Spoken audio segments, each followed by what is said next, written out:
The Sword in the Stone. In Britain, in the days of old, there lived a powerful wizard called Merlin who had a deep and ancient magic within him. One day, he looked into the future and saw a great darkness coming. So he set out to visit the King of the Britons. The king's name was Uther Pendragon, and he ruled the southern parts of Britain. For the moment, the lands he ruled were at peace. But Merlin had dark tidings for the king. He found Uther at Tintagel, an enchanted castle in Cornwall. There, he told the surprised king, "Soon you will have a son destined for greatness. But before 2 years have passed, you will die. If anyone knows of his existence, the child will be killed in the struggle for power after your death. The very hour the baby is born, you must deliver him to me and never speak of him again. I will make sure he is safe until his time comes." Uther could not bear the thought that any child of his might come to harm, and so he agreed. On the night the baby was born, Merlin carried him away under the cover of darkness. No one had any idea what became of him. After this, everything happened just as Merlin had predicted. Within 2 years, Uther was dead and his knights were fighting one another over who would take the throne. Soon, unrest spread throughout the land. Outlaws roamed the countryside, and everywhere there was looting, squabbling, and uncertainty. All the while, Merlin waited. At last, when the time was right, he set out to see the Archbishop in London. He told him if he called a great gathering of knights on Christmas Day, the true-born King of Britain would be found. That Christmas Day, the cathedral was packed with knights. The service had just begun when there was a tremendous thump outside the church. Everyone rushed outside. A giant slab of stone had appeared, as if it had fallen from the sky. Jutting out the stone was a long, gleaming silver sword. Inscribed on the stone itself were the words, "Whoever pulls the sword from the stone will be the rightful king of all Britain." The archbishop sent the knights inside, but when the service was over, they hurried back out to the churchyard. One by one they heaved at the hilt, but the sword was stuck fast. "It seems the King of Britain is not yet here," the archbishop declared. "But he will come in time. Let messengers be sent throughout Britain, telling of this marvel. All knights who wish to try the sword should come to the grand tournament on New Year's Day here in London." New Year's Day came, and the streets of London were thronging with knights on their way to the tournament.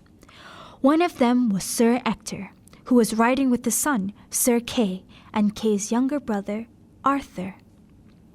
Kay was in a hurry. It was his first tournament, and he was determined to make his father proud. He was just imagining how he was going to defeat all of the older knights when he had a horrible thought. "Stop!" he shouted, pulling on his reins. "I've left my sword at the inn. Arthur, fetch it! Go!" "At once," Arthur replied. He spurred his horse and galloped away. But when he got to the inn, the doors were locked. Every last person had gone to see the tournament. Suddenly, he remembered the sword he'd glimpsed earlier that day, jutting out of the stone slab in the cathedral churchyard. "I'll take that sword," he thought, knowing nothing of its significance. "It's not doing anyone any use in the churchyard. Kay will not be without a sword today." So he galloped as fast as he could to the empty churchyard, pulled the sword from the stone, and raced off to the tournament. When he arrived, he weaved through the crowds until he found Kay and presented him with the sword. "That's not mine," Kay said, and then his eyes widened as he recognized the sword. He had watched several knights try to pull it from the stone that very morning, while Arthur had been busy arranging lodgings. Kay seized the sword and rushed to find Sir Ector. "Father, look!" he said excitedly. "What is it?" said Sir Ector. "I have the sword from the stone, Father. That must mean that I am the rightful king of all Britain." "Did you pull it out yourself?" Sir Ector asked, looking hard at his son. "Yes," Kay replied.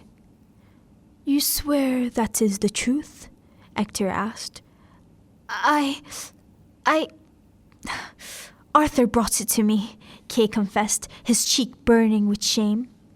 So Sir Ector called Arthur to him and made him explain exactly what had happened. When he heard Arthur's tale, he took Kay and Arthur straight to the churchyard. There, he thrust the sword back into the stone. He and Sir Kay tried to pull it out, but it was stuck fast as if it had been lodged there for 1,000 years. "Try it again," Sir Ector ordered Arthur. Arthur took hold of the hilt and the blade slid out easily. Sir Ector bowed his head and knelt down before Arthur in the snow. Sir Kay gaped at Arthur and then hurriedly did the same. What are you doing?" asked Arthur. "I love you as if you were my own son," Sir Ector said gently. "But it is time to tell you. Arthur, you are not of my blood. One night when you were a baby, the wizard Merlin brought you to my house in secret. He made me promise to keep you safe and raise you as my own child. I have done so gladly." "So, you are not my father?" Arthur said, struggling to hold back his tears. "Arthur," Sir Ector said quietly, "whoever draws this sword is the rightful king of Britain. Your destiny lies beyond our family." Arthur's head was spinning. "If I am to be king, I hope I never fail you," he managed to say. "Sir Kay and I swear loyalty to you, our king, for all our days," said Sir Ector. Sir Ector went straight to the Archbishop and told him all that had happened. The Archbishop made an official announcement to all the knights and noblemen who had come to the tournament. The news was greeted with roars of laughter. Nobody believed that a boy who was not yet even a knight could possibly be the true king. They would not even let him try to prove it. "If nobody else has been found, your boy can come back at the Pentecost and try again," the Archbishop told Sir Ector. The sword was thrust back into the stone, and word was sent out for more barons, lords, knights, and kings to try their hand before Pentecost.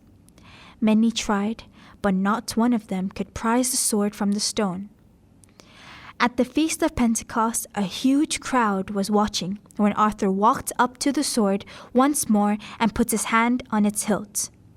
From the shadows, Merlin was watching too. In front of everyone, Arthur drew the sword from the stone and lifted the shining blade into the air.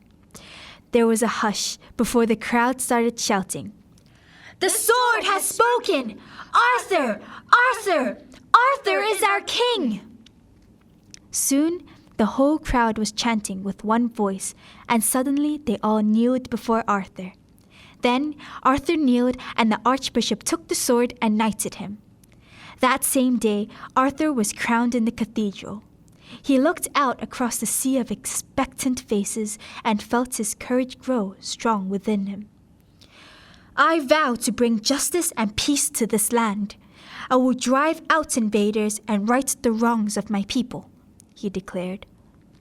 When the service ended, Arthur walked out onto the steps of the cathedral to be greeted by a deafening cheer from the crowd. For a moment, he reeled, gripped by the sudden fear of all that lay ahead. But then he became aware of a tall, cloaked figure standing beside him. "Do not be afraid," said the man. "I have seen your destiny, and it is as bright as the evening star. Greatness awaits you, Arthur, and I will be here to guide you." It was only then that Arthur realized the man beside him must be the wizard Merlin, and all his fear left him as they walked down the steps together into the brilliant sunshine.